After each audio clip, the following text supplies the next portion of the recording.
నెల్లూరు జిల్లా ముత్తుకూరు మండలం తహసీల్దార్ కార్యాలయంలో ఎమ్మెల్యే సోమిరెడ్డి చంద్రమోహన్ రెడ్డి రైతులకు పట్టాదారు పాస్ పుస్తకాలు పంపిణీ చేశారు. రైతులకు రాజముద్ర క్యూఆర్ కోడ్తో కూడినటువంటి పట్టాదారు పాస్ పుస్తకాలు అందిస్తున్నామని ఎమ్మెల్యే తెలిపారు. వైసీపీ హయాంలో రీసర్వే పేరుతో నేరాలు ఘోరాలు జరిగిపోయాయని విమర్శించారు. మన తాత సొత్తులకి ఆయనే సర్వే చేయించి 10 ఎకరాలది 2 ఎకరాలు చూపిస్తాడు, 2 ఎకరాలది 10 ఎకరాలు చూపిస్తాడు. టోటల్ గా సిస్టమ్ నే మనం అడగకుండా మన భూములు సర్వే చేసి ఆయన ఫోటో వేసుకుని మనకి పాస్బుక్ ఇచ్చాడు.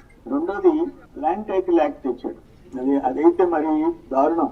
ఏం మనుషులు అర్థం కాదు. మా సొత్తు మీద పోత ఎవరైనా ఒక దోమను పోయేవాడు చంద్రమోహన్ రెడ్డి ఆస్తి కాదు నాది అని పెడితే నా దగ్గర అన్ని మా తాతలు ఇచ్చిన మొత్తం సాక్ష్యాలు ఉన్నాయి. పట్టదారు పాస్బుక్లు, 10 రంగులు, స్టాంపులు ఏమున్నాయి. నేను తహసీల్దార్ తిరిగిపోయేదాంట్లే, ఆర్డీఓ తిరిగిపోయేదాంట్లే, JC, collector, commissioner of land revenue, principal secretary, Nellore జిల్లాలో ఉండే కోర్టు, సివిల్ కోర్టు ఎక్కడ పోయేదాంట్లే.